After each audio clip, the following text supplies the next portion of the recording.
Yesu yeebazibwe nkwaniriza nnyo mu linnya lya Mukama waffe Yesu. Weebale kunneeyungako. Nze Miriam Jumba. Nabadde nsuubiza okuteekako part 2 ey'obubaka bwe nasembye okupositinga obukwata ku bifaananyi, kusinza ebifaananyi, idolatry n'ebintu ebirala eby'omuzizo ebiri mu kkanisa ya Mukama waffe mu Uganda. Ze specifically njogera ku Uganda kubanga gye baba bandaze. Amiina. So sijja kwogera ku mawanga malala ge batandaza. I don't know what goes on there because I'm probably specifically not sent for that mission. Wateekwa okuba waliyo abaweereza abalala Mukama baba asindise. Amiina.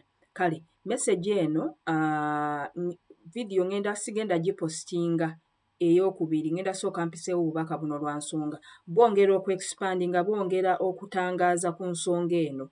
Obubaka buno bwazze olunaku lwajjo nga 3 ogw'omukaaga June 2023. Mukama yabadde ayongera okubikkula, okutangaaza, kweyongera okukuba ttooki mu nsonga zino yabadde ayongera kukola audit. Amiina. Oba okubala ebitabo by'ekkanisa, okutulaga ebintu ebyetaaga okulongoosa ng'omuliro tannaguleeta. Nabagambye we nabadde maliza vidiyo ewedde nti Mukama yasazeewo agenda kuleeta omuliro, agenda kutuyisaako mu ddungu ng'ekkanisa ya Mukama waffe mu Uganda, si lwa bubi naye ku lw'obulungi bwaffe. Details ezo mujja ziwulira mu vidiyo gye naddako okupositinga. Kale nga bwe ŋŋambye nti obubaka buno bwajja olunaku lwajjo. So nze mu kulaba nalabye nga ndi mu kanisa. Yabadde kanisa kyadde kizimbe nga kiri permanent. Kyadde kizimbe nga kyazimbibwa blooka, kuliko amabaati bulungi, mulimu ceiling. It was a modern building nga kiri mu Uganda. Era kyabadde kinene. Mu kizimbe muno mwabaddemu abantu ab'ebika eby'enjawulo abava mu region za Uganda ez'enjawulo, naye bonna babadde bannayuganda mu ndaba. Kati mu kwetegereza abantu bano mwabaddemu abantu ababadde bambadde sapule tuzimanyi, sapule rosary, abakatuliki be basinga okuzambala bwe nsuubira. Mwabaddemu abantu abambadde rosary nga mulimu n'abantu abatazambadde. Kati saasoose kutegeera lwaki ekifo we bantutte waliwo abantu abambadde esapule ng'ate abalala tebazambadde. Amiina. Kati nja kunnyonnyola mu maaso eyo lwaki kyabadde bwe kityo. Kale kakati era nagenze okulaba mu kanisa eyo, yabadde kanisa nze yandabikidde ng'erimu abantu ab'enjawulo, amadiini ag'enjawulo, babadde mixed up naye babadde bazze kusaba. Kati mu bulamu obwa bulijjo mu by'omubiri, abantu abasiraamu bakuŋŋaana bokka, abakaprotestanti bakuŋŋaana bokka, abadiventi bakuŋŋaana bokka, abalokole bakuŋŋaana bokka, n'abakatuliki bakuŋŋaana bokka. Naye okusinziira ku ndaba gye nalabye nga mu kkanisa eno, mu kizimbe kino, mu saaviisi, kanjiyite saaviisi eno, mwabaddemu abalokole n'abakatuliki nga bali wamu. Amiina. Era okweyongera okutegeera ensonga eno, nalabye omu ku basumba b'abalokole mu Uganda nga naye azze okusaba. Omusumba ono sijja kumwogera linnya, naye nze mu kutegeera kwange nsuubira nti yabadde akiikirira obukulembeze bw'ekkanisa z'abalokole mu Uganda, yabadde akiikirira. So babadde basically tebaŋŋamba nti ye yabikola, no, naye yabadde akiikirira ekkanisa y'abalokole, kanisa z'abalokole, obukulembeze bw'abalokole mu Uganda. Era omwami ono bwe yazzemu yayingidde nabadde mmulaba, naye yabadde tazze kukulembera saaviisi, yabadde azze ng'alinganga azze naye okuweera mu saaviisi nga nze omuntu owa bulijjo ataweereza. Oba ntegeerekese, yalabise nga mmemba wa kyaki naye nga tazze kuweereza, nga azze kutuula mu kyaki bamuweereze. Ndowooza ntegeerekese. Era nakyewunyiza nti ye omusumba yalibadde atuukira ku kituuti n'abuulira oba n'ayimba something, naye bwe yazze yatudde na mabega.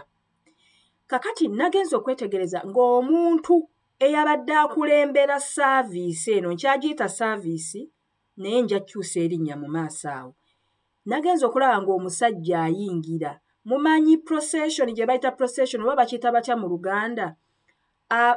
Emmisa z'abakatuliki baba baziyimba, ndowooza bakuyita kuyimba mmisa. Bwe baba bayimba mmisa mu bakatuliki bajja mu layini, faaza ndowooza yasembayo emabega. Era bwe batyo bwe bazze ne bayingira. nagenza okulaba omuntu akulira service era yalabise nga yakulira ekkanisa eno oba ekifo kino yabadde faaza w'Abakatuliki nza mubamanyi Roman Catholic priest. Amiina. Kiki ekindaga nti omusajja ono yabadde faaza? Ekisooka nze nasomerako mu masomero g'Abakatuliki ag'ababiikira, kati mmanyi faaza bw'ayambala, manyi faaza bw'eyeeyisa, manyi mmisa engeri gye bagiyimba, manyi sapuli engeri gye bagisoma, kwegamba ebintu by'Abakatuliki bingi mbimanyi, omugigi n'ebyo byonna, ebimu saabikola naye nabirabanga, nabiwuliranga nga ndaba babikola. Era omwami ono yabadde ayambadde faaza, yabadde ayambadde ekyambalo kya papo. Mumanyi ebyambalo bye bambala munda balina kye bambaliramu ne bambalamu ekyokubiri n'enyo ekyokusatu. Kati ekino ekiba ekinene kino ekyokungulu ekyabaddeko omusaalaba kyabadde kya kkala ya papo oba gwe twandiise mu Luganda ndowooza gwe bayita kakobe. Ngenda kugezaako okunnyonnyola okumenyaamenya kkala eno etegeeza ki, naye ndowooza kansooke malirize, nja kukomawo nja kuddayo nziremu nnyonnyole papo eno kiki kyetegeeza. Amiina. Era kwegamba nagenza okulaba nga tulimu ebibinja bibiri naye nga twegasse wamu nga mulimu abalokole n'Abakatuliki. Kati nga kitegeeza tuyimba emmisa y'Abakatuliki naye ate mu mmisa ng'ate tusabamu n'essaala z'abalokole ng'engeri gye basabamu. Ng'ennyimba tuyimba ez'Abakatuliki eza hymnbook muzimanyi ez'Abakatuliki ng'ate tuyimba n'ennyimba z'abalokole. Eŋŋoma musiki nga tulina abakubi ba musiki w'Abakatuliki, mumanyi sitayiro y'Abakatuliki eyawukana ku y'abalokole. Ng'era tulina abakubi b'eŋŋoma oba abakubi b'ebyuma banjawulo naye nga ffenna tuli mu saaviisi y'emu. Ngenda kwongera okubikunnyonnyola. Kati mmisa eno bwe yagenze ng'egenda mu maaso, nagenza okulaba nga tuyimba ennyimba nga bwe nkugambye nga tuyimbamu ennyimba ez'Abakatuliki nga tuyimba n'ennyimba z'abalokole muzimanyi. Kati nagenza okulaba nga mulimu abakuba ebyuma nga ba mirundi ebiri. Wabadde mumanyi eŋŋoma z'Abakatuliki abagenzeeko mu makereziya oba abaaliko Abakatuliki oba Abakatuliki. Mumanyi nti eŋŋoma kereziya bwe baba bakuba musiki waabwe balina sitayiro yaabwe. Eŋŋoma babeera n'eŋŋoma batera kukozesa traditional drums okusinza. Kati nga bweziri era ne sayidi era wenyine wabadde eŋŋoma ezo eza traditional drums bwe babadde bakuba ennyimba z'Abakatuliki ze twabadde tukuba. Ng'ate ne wana awalala beside nga waliwo ebyuma by'abalokole. Mumanyi ebyuma by'abalokole babeera ne keyboard, babeera ne gita, babeera n'eŋŋoma zino enzungu ze bakubisa obuti. Kati eŋŋoma z'Abakatuliki no eza traditional kwabaddeko engalabi long drum, kwabaddeko n'ankasaka n'akagoma katono ke bakubisa obuti, kwabaddeko eŋŋoma eno ennene lead drum, kwabaddeko n'eŋŋoma empuunyi gye bayita empuunyi ewuunya.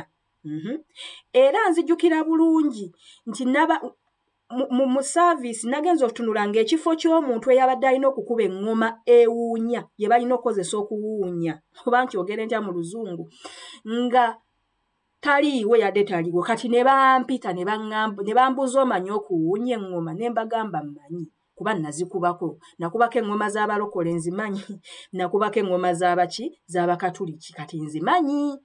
Sitayiro y'abalokole baba bakuba eŋŋoma eziri loko eyawukana n'ey'Abakatuliki. Eŋŋoma z'Abakatuliki ziri unique. Kati kitegeeza nabadde nina okuba nga mmanyi engeri gye bazikubamu okusobola okugoberera abakubi bano n'oluyimba engeri gye lwabadde lugenda. Kati nagenza okulaba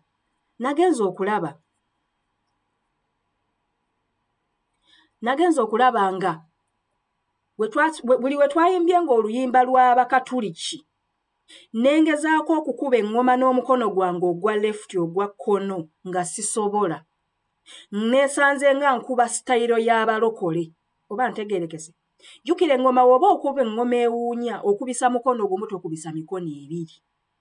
Kati buli we baakubyenga ennyimba z'Abakatuliki nga tuyimba ennyimba z'Abakatuliki nengezaako okukozesa omukono gwange ogwa left nga sisobola nga neesanga nkubye sitayiro y'abalokole.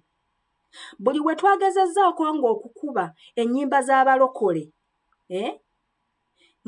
nga sisobola zikubisa mukono gwa right oba ntegeerekese. Kati nga kitegeeza buli mukono gwange gukuba sitayiro ya njawulo. Ng'ogwa left ogwa kkono gusobola kuba z'abalokole, ogwa ddyo gusobola kuba mu style y'Abakatuliki. Omuntu y'omu naye ng'alimu ebitundu bibiri. Era kyekimu kitegeeza ekintu kyekimu okulaba nga mu kyaki y'emu, mu kifo kyekimu mulimu pasita w'abalokole, mulimu ne faaza. Mulimu ennyimba z'abalokole, mulimu ez'Abakatuliki. Ndowooza ntegeerekese. Mulimu essaala z'abalokole, mulimu essaala z'Abakatuliki. Mulimu abambadde sapuli, mulimu abatayambadde sapuli. Ndowooza ntegeerekese. Mulimu abakuba ebyuma by'abalokole n'abakuba eŋŋoma z'Abakatuliki. Mulimu sitayiro y'abalokole ne sitayiro y'Abakatuliki. Kakati ekyasinze okunneewuunyisa ekyokubiri nti faaza ono yayagadde okuyimba oluyimba lw'abalokole baluyita Go Light Your World. Omuntu eyaluyimba bamuyita Chris Rice. Go Light Your World. Oluyimba olwo balokole be baluyimba si Bakatuliki. Kati faaza yayagadde aluyimbe naye nga talumanyi, ng'amanyi melody oba engeri gye lutambulamu naye nga tamanyi lyrics oba ebigambo.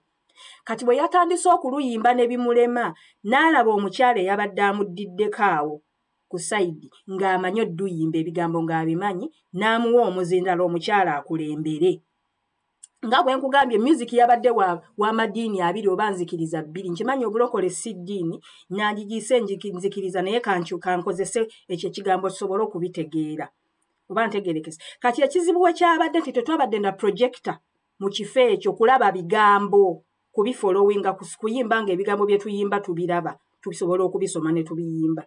Kati kye nakoze ne nkwata essimu yange ngezeeko okunoonya Google, ngezeeko okunoonya oluyimba olwo nkole ntya nsobole okuyimba ne bannange tusinzize wamu.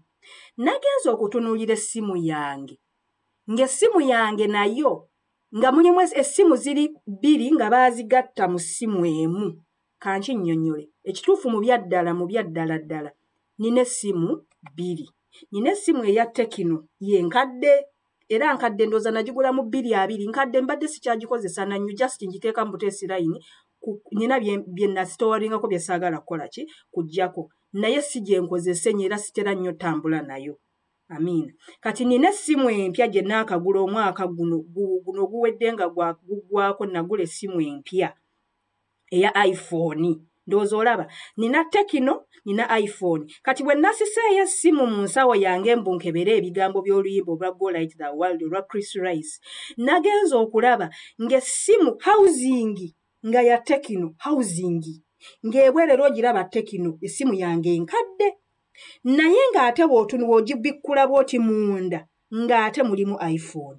Kitegeeza ki tekinologi omukadde owa Tekino ne tekinologi omupya kubanga nkugambye essimu ya Tekino nagigula mu 220 eno nagigula mu 222 ng'eggwako. Ndowooza olaba ekikadde kyekiri kungulu ekipya kyekiri munda nga byegasse. Ekyokubiri tekinologi wa Tekino eyawukana ne Apple akola iPhone. Baakutte ebitongole bino oba ideology zino oba kampuni zino oba tekinologi ono ne babigatta ne bakola essimu emu.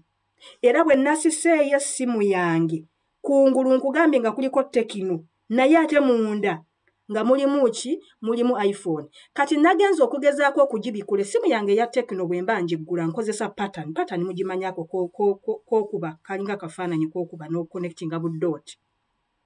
Nagezezzaako okukola ky'okuba pattern era yandaze nti nina kuteekako pattern naye bwe nagitaddeeko essimu yagaanye okweggula lwa nsonga newankubadde kungulu yabadde Tekino naye software yabadde munda tekinologi yabadde munda yabadde wa iPhone. Kati nga sisobola kugiggula kubanga iPhone bwe mba ngiggula nkozesa facial recognition sikozesa pattern. Ndowooza ntegeerekese. Era oluyimba baaluyimbye ne luggwako ng'essimu sigiggudde oluyimba ne lunsuba. Amiina. Kakati ngenda kuyingira mu bubaka. Kiki Mukama ky'ategeeza? Ekintu kino kyantawaanyizza nnyo. Okuntawaanya si kutawaana kukitegeera. Mukama yampadde ekisa nakitegedde mangu. Obogerageranyeza messages ezimu ezibadde zijja. By the way, ensi y'omwoyo communicatinga weba eyogera naffe ab'omubiri abambadde omubiri communicatinga ng'ekozesa parables n'engeri gy'esabika obubaka tebutera kuba bwangu. Kyova olaba mirundi mingi omuntu ala Mukama amulaga ebintu n'atabitegeera. ne Yesu yennyini we yali ng'ayogera n'abayigirizwa be n'abantu ababulijjo yayogeranga nnyo mu parables oba mu ngero nga tebabitegeera ensi y'omwoyo bwetyo bwe communicatinga. Kati kitegeeza okusobola okumenyaamenya ebintu bino okubitegeera olina okubeera n'omwoyo wa Mukama okusobola okubitegeera. Kyova olaba n'osoma Bayibuli ojja kulaba abasajja abaali baafukibwako amafuta okuvuunula olulimi lw'ensi y'omwoyo, omusajja nga Yusufu mu kitabo ky'Olubereberye, omusajja nga Danyeri, ndowooza ntegeerekese. So ebintu bino message z'ensi y'omwoyo zijja balina engeri gye bazipakeginga, kati gwe okugideciphinga okugisobola ogitegeera olina okuba ng'ojjudde omwoyo wa Mukama osobola ogitegeera. Kale Bayibuli basic Mukama waffe ayogera ki? Ayogera kino. Ekisooka ebibuuzo. Lwaki omusumba w'abalokole yabadde si yakulembedde? Lwaki obukulembeze bw'abalokole, kuba nkugambye omusumba ono w'abalokole yabadde mu kkanisa eno mu kifo kino yabadde akiikirira bukulembeze bw'abalokole mu Uganda. Kitegeeza nti obukulembeze bw'ekkanisa y'abalokole bwaseeseetuka ne buva mu kifo kyabwo. Oba ntegeerekese. Abalokole nga obukulembeze soogera ku bantu ba bulijjo nga nze, njogera ku bakulembeze mu bamanyi beemanyi. Baaseeseetuka okusinziira ku message eno Katonda gy'atuwadde, baaseeseetuka ne bava mu kifo kyabwe. Amiina. Ne wabeerawo omwoyo omulala ogutwala ekifo ekyo. Oba ntegeerekese. Ebintu by'omwoyo birabika ng'ebiri silent, naye ensi y'omwoyo eri very active. It is alive, it is active, era ekola nnyo, era eri very speedy. Kati gw'oyinza okuba tonnabiraba bulungi mu nsi ya mubiri kati ng'olowooza tebinnabeerawo. Amiina. Naye Katonda ye aba amanyi, his all knowing, kati aba already yakirabye dda, aba amanyi, kati kwe kuweereza obubaka bwe buti atulabule. Bwe kiba kisoboka twerwaneko tuddemu tuyimirire ku miryango, tutandike okukuuma emiryango gya yeekaalu. Oba ntegeerekese. Ku yeekaalu kwabeerangako abakuumi mu Bayibuli ojja kulaba nga kwabeerangako abakuumi. Abakuumi bano baabeeranga n'ebyokulwanyisa nga tomala gayingira. Ne ku bisenge bya Yerusaalemi kwalingako abalabi be basabi. Oba ntegeerekese. Kakati kitegeeza nti ekkanisa obukulembeze bw'abalokole bwabujjawo, bwavaawo, bwaseeseetuka. For some reason waliwo bye baakoze. Mukama ndowooza abadde aweereza warnings ne bagaana okukola bye babagambye ne baseeseetuka. Jjukira mu nature temuli vacuum. Kati olw'okuba temuli vacuum, space etaliimu kintu, omulabe yalina kuyingizaawo ekikye. Oba ntegeerekese. Kati ne tusigala n'ekifaananyi eky'obulokole, ekifaananyi eky'okusinza Katonda, naye ng'omulaba introducinzemu akoze infiltration ng'atuyingidde, ng'atusensedde, ng'ataddemu eby'omuzizo. Bye bimu ku bintu bye nayogeddeko, those are just bye nayogeddeko mu video ewedde, it is just the tip of the iceberg. Oba ntegeerekese. Ebintu bingi ebisukka ne ku ebyo bye nayogeddeko bye biri obvious. Naye nkugambye ebintu bino bya mwoyo tosobola biraba n'amaaso, ebisinga tosobola biraba n'amaaso ga mubiri. Amiina. Kitegeeza ekkanisa okuviira ddala ku mutwe baginfiltratinga, bagingizaamu eby'omuzizo. Kyova olaba essimu mu nsi y'omwoyo etegeeza ssaala, kusaba prayer. Kyova olaba essimu kungulu kubaddeko ekikadde, kubaddeko tekinologi mulala ng'ate ne munda mulimu tekinologi mulala. Kitegeeza ensaba yaffe yakyuka, baginfiltrating, omulabe yayingira mu ngeri gye tusabamu. Oba ntegeerekese. Omulabe n'ayingira mu ngeri gye tusinzaamu. Kyova olaba tubadde tuyimba ennyimba z'abali nga tuyimba n'ezaffe. Kati nga gw'oyinza okulowooza mbu ffenna tusinza Katonda y'omu. Katonda bw'aba y'omu tasobola kubawa instructions ziri different. Kyentegeeza n'abagamba nti bw'oba osinza Katonda yita mugundi. Bw'oba osaba yita mugundi, omulala n'akugamba Katonda y'omu n'agamba nti bw'oba osaba gwe yita mugundi. Katonda ali omu, tasobola kuwa instructions eziri conflicting. Ekkubo liririmu lyokka ye Kristo. Oba ntegeerekese. Kati bino byonna ebirabikanga, ebyefaananyirizanga. In fact, Pawulo ayogera mu kitabo kya Timoseewo, alabula Timoseewo n'amugamba nti mu nnaku ez'oluvannyuma essula ya 3 ekisooka essula ya 3 olunya olusooka awo. Agamba Timoseewo nti mu nnaku ez'oluvannyuma abantu bagenda kuba beeyagala bokka, nga baagala ebintu, nga bavumi, nga bakyayi, nga beeyawula, nga balina ekifaananyi eky'okutya Katonda. Ebyokungulu bino nga bw'okitunuulira kirabikanga kyo, naye nga beegaana amaanyi ge. Kitegeeza nga fundamentally okutya Katonda tekukyaliwo.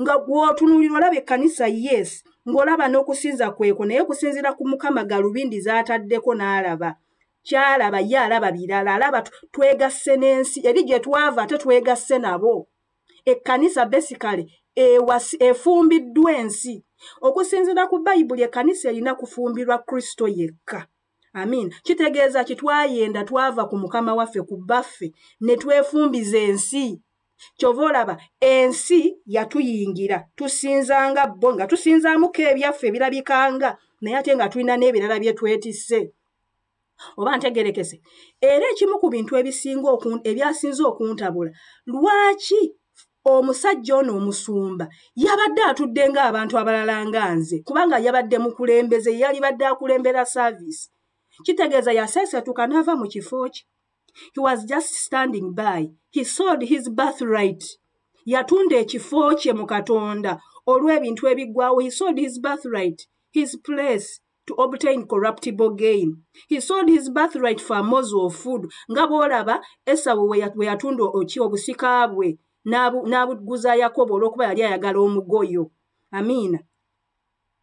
Era kibuuzo lwaki olowooza infiltration ye ekintu kino sitaani yakiyingira kubanga twebaka ekintu buli wabeerawo otulo otw'omwoyo omulaba ayingira gwe bw'onoosoma ekitabo ndowooza waliwo olugero Yesu lwe yanyumya n'agamba mbu omusizi omulungi yasiga ensigo ennungi munaye mu kiro baba beebase omusizi omubi naye najja n'asiga ensigo embi kitegeeza sitaani tasobola kuyingira mu kkanisa n'asiga nsigo zifaanana bwe zityo ne zitandika n'okubala ebibala ne tuseesetuka ne mu kifo kyaffe ne tutandika okukola ebyomuzizo ne tutandika okukola ebintu bye twali tulese nga tulowooza twabireka n'abikomyawo biri ebikadde tulina iPhone saawa zino tulina kubeera na iPhone naye saawa zino tulinga abalina tekino oba ntegeerekese tukozesa technology omukadde owa 2020 kyokka tuli mu 2023 oba ntegeerekese kati obviously waliwo otulo y'ensonga lwaki mu bubaka obumu ku bubaka bwe naakapostinga ennaku ezo mukama waffe Yesu yakwata kibooko yatusanga twebase yakwata kibooko n'atukuba emiggo ng'atufulumya tuzuukuke tugende tukole bye tulina okukola abalina okukuuma bakuume abalina okulaba balabe abalina okusaba basabe abalina okulabula balabule abalina okubuulira babuulire oba ntegeerekese ekkanisa yeebase omulabe yayingira n'asiga ensigo ze kati tutandise okulaba ku bibala amiina buno bubaka buzze kulabula kkanisa y'abalokole mu Uganda yonna gy'oli tewali wano tewali obuno bwaka tebutaliza muntu yenna ne bw'obaani ffenna tuli bubi twetaaga okwekwata tukabirire Katonda amiina eno warning bwe tutaayimuke ne tusaba bwe tutaayimuke ne twenenya bwe tutaayimuke ne tukyuka it is going to be too late kubanga omulabe yatuinfiltratinze dda yatuyingira dda yatusensera dda naye twebase amiina ekkanisa bwe yeebaka omubi n'ayingira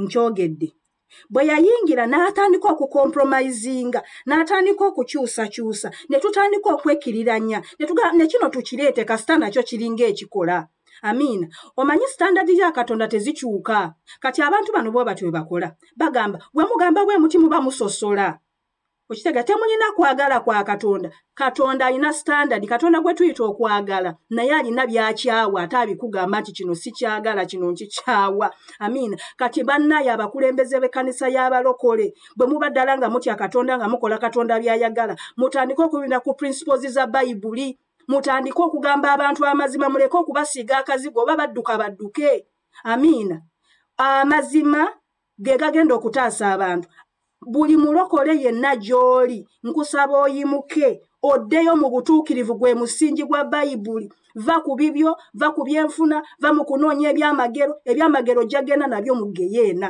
buno ebintu bya bulamu na kufa Geyeena yaddala njogedde ku channel emirundi mingi ne mbagamba nti ensi y'omwoyo yaddala ensi y'omwoyo tesaaga Katonda bw'ayogera message bwe ziti aba tasaaga aba ali serious amiina Katonda waba yakikola abaana ba Ibulayimu abali mu musaayi gwa Ibulayimu n'abagoba mu nsi n'akwata Nebukadduneeza n'amutuma n'abatwala mu buwaŋŋanguse ne bamalayo emyaka 7 nga ne Danyeri mu mutwalidde gwe tolowooza Mukama agenda kuba sparinga amiina twatandika bulungi ng'ekkanisa naye ensi bwe twagira ne tujingiza ne tugaggawala ne tunafuwa mu mwoyo ne twebaka ngenda bibasomera mu kitabo ky'okubikkulwa essula y'okusatu ojja kulaba ekkanisa Mukama gye yali awoninga. Era Katonda bayirawe Katonda alina obudde alina time gy'atuwa okwenenya bw'eyitako ekisanga kivaawo. Newankubadde tugamba mbu ekisa kya Katonda kibeerera emirembe gyonna naye ne Katonda alina limits. Amiina.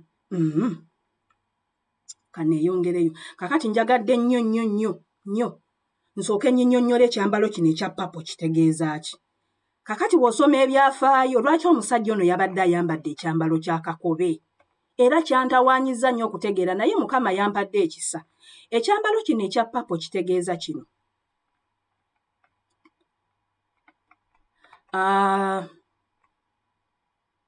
Okay. Papo oba kakobe yayambalwanga Bakabaka edda. Papo oba kakobe yayambalwanga Bakabaka oba abantu abali mu lulyo olulangira. Ekyo kimu. Ekyokubiri, papo ono oba kakobe yayambalwanga abantu abagagga. So kyali kikiikirira ssente oba Mammon oba ntegere luxury. Ekyokusatu, papo ono yayambalwa nga bakabona naddala bakabona ab'oku ntikko oba kabona omukulu oba high priest. Oba ntegeerekese. Jjukira high priest oba kabona buli kabona abeera n'ekyoto. Kitegeeza ki? Nti omusajja ono yabadde ayimiridde mu ofiisi 3. Oba ntegeerekese. Omusajja ono yabadde ayimiridde mu ofiisi 3. Yabadde ayimiridde mu ofiisi y'Obwakabaka. Amiina. Politics. Kyategeeza. Yabadde ayimiridde mu ofiisi ya Kabaka oba politics. Amiina. Yabadde ayimiridde mu ofiisi eya kabona. Religion. Diini. Kitegeeza kabona nkugambye abeera n'ekyoto. Yabadde ayimiridde mu ofiisi ya economy oba ssente oba Mammon. Kitegeeza ki? Politics, religion, money oba Mammon. Byonna biri wamu baabizingako ne babiteeka ku ntikko y'ekkanisa. Ne bibeera nga bye bitutegeerera. Ebyensinza nga yabisalawo. Biki bye tukola, engeri gye tusabamu, engeri gye tutambuzaamu saavisi zaffe. Oba ntegeerekese. Infiltration omulabe yagikwata n'agiteeka mu kintu kimu. Omusajja ono yabadde akiikirira ebintu 3, ofiisi 3. Nkugambye politics, religion, n'economy oba Mammon. Era nzijukira bulungi nnyo. Mwemu ku message Mukama ze yampanga ntandika obuweereza buno yantwala ndakyogedde ne mu vidiyo ewedde. Malayika yakwata ensuululu n'asima omusingi gw'ekkanisa emu mu Kampala. Yajjayo $, za Amerika. N'akyuka n'ajjayo n'ajjamu n'asima omusingi yajjayo muntu personality. Omusumba yali mu kifo ekyo ng'abantu gwe musingi ekkanisa etambulira ku ssente na musumba. Oba ntegeerekese. Pawulo bw'aba ayogera mu kitabo ky'Abakolinsi ayogera ati agamba nti ffenna tuzimba ku musingi gumu Kristo. Omusingi kasita guba ssente, omusingi kasita guba politics, omusingi kasita guba eddiini. Muba kubya mmwe. Yensonga lwaki Mukama yaleese audit okubala ebitabo nga bwe nayogedde mu message eyawedde. Yensonga lwaki Mukama yakute kiboko n'atukuba tuzuukuke tuve mu tulo ng'ekkanisa. Yensonga lwaki Mukama agenda kusindika omuliro. Yakisazeewo dda agenda kusindika omuliro gutubatiza, agenda tubatiza n'omuliro. Amiina. Era omuliro guno gujja eri ekkanisa ya Mukama waffe mu Uganda. Mukama ayagala kutukamulamu kubanga kirabika tulemereddwa okukola bye tulina okukola. Omuliro guno gugenda kutuyamba okumenyeka. Eddungu lino ligenda kutuyamba okumenyeka. Bagenda tuteekako ku kisenge nga tuli wakati wa rock and hard place nga tetusobola kwekyusa okujjako nga tukoowodde Katonda tumenyeke. Bwe batwalanga abaana ba Isirayiri bwe babatwala mu Bwasuuli, abaana babatwala abayuda abali mu Yuda ne babatwala mu Babiloni. Bwe bajjukira bwe baabonaabona ennyo ne balyoka bajjukira ne bakabirira Katonda. Mukama n'abakomyawo nga wayiseewo emyaka 7. Amiina.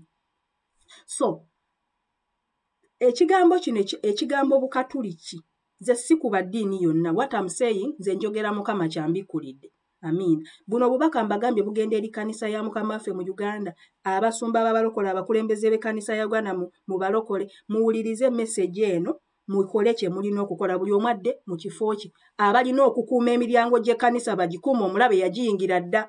Amin. In fact nze kyendowooza essaawa eno yakufulumya buli kyamuzizo kyonna. Bw'onoosoma Bayibuli ndowooza kitabo kya by'omu mirembe ekyokubiri oba bassekabaka sijjukira bulungi, I'm not very certain. Naye ojja kulaba nga kabaka Keezeekiya bwe yali yaakajja ku bwakabaka yasanga yeekaalu bagiteekamu nnyo ebyomuzizo nga tebakyagikozesa nagikozesa, nga mulimu bakatonda abalala baabateeramu ebifaananyi mu yeekaalu munda. Bayibuli egamba munaakwata Abaleevi ne bakabona mbu ne basooka ne baconsecratinga ne basooka ne batukuza yeekaalu ne balyoka baddamu gikozesa. Kati ebyomuzizo olwedde biri mu kkanisa. Amiina. So buvunaanyizibwa bw'abakulembeze okutandika okufulumya. Mutandika okufulumya ebyomuzizo byonna bye mumanyi, mufulumye politics, mufulumye eddiini, mufulumye ne ssente mu church. Mukitegeera oba kyentegeeza. Sigambye nti ssente mbi no. Bayibuli egamba nti oyagalanga Mukama Katonda wo n'omutima gwo gwonna n'emmeeme yonna n'amaanyi go gonna. Ategeeza nti mu mutima gwo temulina kutuulamu kintu kyonna. Buli w'omanipuletinga abantu ng'oyagala okufuna ssente, buli w'oyogeza Katonda nga tayogedde ng'oyagala kubafuna mu byabwe, buli w'olimba abantu, buli w'owulira ebintu, buli bwe bakola ebintu ebya manipulation, buli bwe bakwekakweka ebintuntu mubimanyi ebintu sagana kubiyingiramu. Oba okutta ebintu ebyo ng'obifudde Katonda. Amiina. Ebyo Mukama byatugamba tufulumye bannaye, tufulumye ebintu ebyo. Amiina. Bwe tunaagaana okubifulumya bannaye Mukama agenda kukola ekiddako. Amiina. Mbadde ngamba ku kigambo ky'Abakatuliki kitegeeza ki? Nkiguggoolinze nange kennyini ne neewuunya. Google bw'oteekamu ekigambo Catholic kitegeeza universal, kya bonna, kitwala eddiini zonna, kitwala abantu bonna, tekisosola. Nga bw'olabye mu kyaki eno gye nkunnyonnyodde Mukama engeri gye yagindazeemu ekyaki. Ng'erimu abantu bonna, eddiini ziri bbiri, mulimu ennyimba za mirundi ebiri, mulimu ensaba ya mirundi ebiri, mulimu enkola ya mirundi ebiri, naye nga ku ntikko yaako atuddeko waggulu afuga ow'oku ntikko ayambadde ofiisi 3, ayambadde politics, ayambadde religion, ayambadde economy oba ssente. Bw'onoosoma mu kitabo kya Revelation, kitabo ky'okubikula, ojja kulaba ensolo Yokaana gy'ayogerako. Emmesegi eyo by the way Mukama we yagindaga myaka mingi emabega nga 3. Myaka nga 3 y'emu ku message nasooka okupostinga. Ensolo eno Bayibuli yayogera ku nsolo, beast ye politics, one leader. Neyogera ku religion, image of the beast, kye kifaananyi ky'ensolo. Neyogera ku economy, akabonero k'ensolo. Okiraba nti ky'ekintu kyekimu kyekyekola kyekiri ku kkanisa waggulu ku ntikko. Kitegeeza baatuyingira dda baatusensera, omulabe atusensedde nga twebase. Amiina. Kanzireyo gye mbadde. Kitegeeza Catholic kiva mu kigambo kya Greek kitegeeza Catholicos. Kitegeeza ekkanisa ya bonna. All including, all inclusive, all embracing, those are synonyms z'ekigambo kyekimu. Universal, ancient undivided Christian church. Kitegeeza terimu bika by'abantu bonna bali wamu, oba okkiriza ki oba okkiriza ki mujje wamu tusinze Katonda mu ngeri buli omu aleeteye akake, buli omu aleeteye ekiki, omulokole akola kano, omukatuliki akola kano, ono akola kano, ono akola, tubigatta wamu ndaba Katonda y'omu. Oba ntegeerekese. Comprehensive, erimu buli kimu. Etagabanyizibwamu oba etagabanyiziddwamu, undivided. Kati twakwate nga bwe nkugambye, twakwata ensaba enkadde ne tugigatta n'empya. Ensaba eri gye twavaamu ne tugigatta n'ensaba eno gye tukola kati. Ensinzi enkadde ne tukwala n'ensinzi empya. Byonna ebyo tubigatta. Ate ekyewuunyisa mu kulaba nalabye nga tewali complaining, everyone was comfortable nga nange ontwaliddemu. So message eno nze sigikuwanze nga sigyegamba, no. Kyenva nkugambye ffenna kitutwaliramu, tewali gwe tutalize, no message terina gwetaliza. Amiina. Nga bwe ngambye, we have allowed money, politics, religion, eddiini, biki byonna, money, idols, byonna ebintu. They are idols. Mukama abikyawa. Kale nga maliriza ngenda kusoma ekitabo ky'okubikkulirwa. Ngenda kusoma ekitabo ky'okubikkulirwa essula ya 3 okuva ku lunyolo 14 olabe Mukama kyayogera ku kkanisa ekutta ebyomuzizo n'ebireeta n'ebigatta n'ebeera nga teyokya ate nga tebuguma, eri awo wakati erina olubuguumirize. Oba oyagala okunaaba amazzi agabuguma, okwata amazzi agookya n'ogagatta n'amazzi agabuguma n'ofuna ekibuguumirize. Kati ekyo Mukama waffe akikyawa. Kankubuulika, ngenda kulaga Bayibuli kyekyogerako. Okubikkulirwa Revelation chapter 3 verse 14.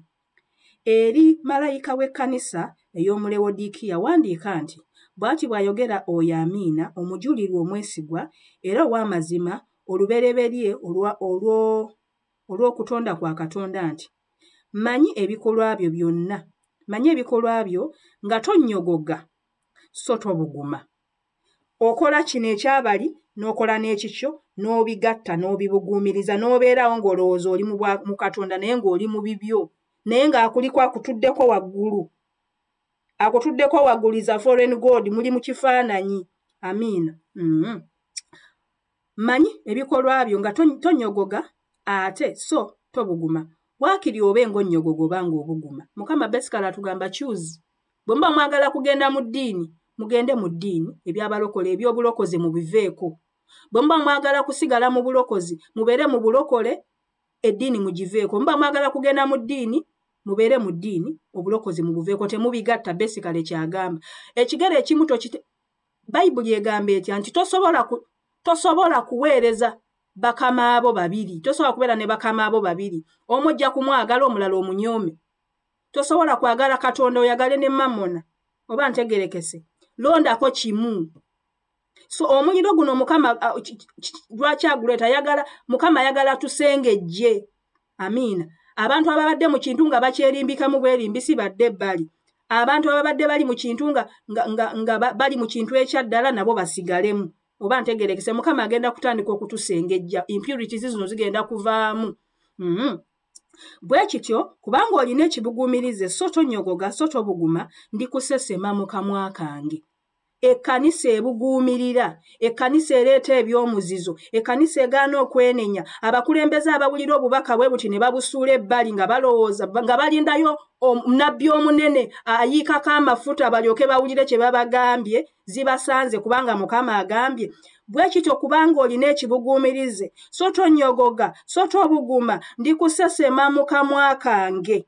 Simanyi oba tugenda kufunayo warning endala. Manyi Katonda ali long suffering agumiikiriza nnyo. Naye simanyi how far he's willing to go with us. Amin. Naye okusinzira ku kyennaakalaba tuyinza okuba tetulinayo mukisa mulala oba nga tetulinayo bbanga ddene kutereeza bintu bino. Kati buli musabi wo litandika okusaba ekisa ky'okumenyeka. Tandika okusaba Mukama atuteeketeeke okuyingira mu muliro ogujja kubanga gwo gugenda kujja gwa bulungi gujja kutusengejja kutukamula. Amiina. Kubanga oyogera nti ndi mugagga. Mujjukire Kkanisa y'abalokole bwe yatandikira. Baali bubi nnyo nga bali mu biwempe fulowa ya busa. Ng'ebiwempe baseresa biwempe na biveera abamu nga basabira wansi w'emiti ne kati bazimbye zi cathedral tuzimbye zi cathedral ne twerabira Katonda. Musa bw'aba alabula abaana ba Isirayiri mu kitabo ky'amateeka Deuteronomy abagamba bwe muyingiranga mu nsi ensuubize nga ffeeza zammwe zaaze nga zaabu zaaze ng'ebisibo byammwe byaze nga muzimbye amayumba nga musimbye ensuku temwerabiranga Mukama Katonda wammwe kubanga bwe muli mwerabira agenda kubakyusiza omugongo gwe ne bwe munaasaba tagenda kubawulira era bwe munaakola emize amawanga gagenda okugoba mu maaso gammwe mu abawensi ge bakola bwe munaasigala nga mukola ebintu bannamawanga bye bakola nammwe tagenda kubataliza agenda kubagoba. Bw'atyo bw'ayogera Katonda takyuka. Guno omulembe gwakudda mu butuukirivu na mu butukuvu. Guno omulembe si gwa kusaga kubanga geyeene ekulinze bw'ogaana okukyuka. Amiina. Bino bye nkugamba si kutiisatiisa butiisatiisa nkugamba mazima. Amiina. Kugamba mazima agagenda okutaasa omwoyo gwo buli omu weekebere. Amiina. Kubanga oyogera mbu ndi mugagga era ngaggawadde so siriiko kye neetaaga. So tomanyi ng'oli munaku ggwe era asaasirwa era omwavu era omuzibe w'amaaso era ali obwereere. Bw'ati Mukama bw'atulaba tuli bwereere tuli bazibe b'amaaso tuli banaku tuli baavu twetaaga kusaasirwa. Amiina. Nkuweerera amagezi okugula gyendi zaabu eyalongoosebwa. Olaba Mukama nti akomyezaawa zaabu edda balinga bagirongoosa bakozesanga muliro. Kati Katonda atulaba nga zaabu naye erimu ebintuntu erimu impurities erimu ebifaananyi. Kati atugamba mukkirize mbayingize mu muliro mwenenye mumenyeke ngenda bayisa mu muliro mbafuule pure. Amiina. Nkuweera amagezi okugula gyendi zaabu eyalongoosebwa mu muliro olyoka ogaggawale. Kitegeeza at the end of this fire omuliro guno ogujja okugezesebwa kuno okujja eddungu lino erijja Mukama ayagala agambye eki tulyoke tugaggawale tufune n'engoye enjeru kitegeeza tufune obutuukirivu n'obutukuvu olyoke oyambale era ensonyi z'obwerere bwo zireme okulabika n'eddagala ery'okusiiga ku maaso go olyoke olabe. Bannaaye sigenda kweyongerayo n'ebigambo bino ebingi oba ebitono. Mukama abampeera omukisa. Nze Miriam Jjumba. Bye bye.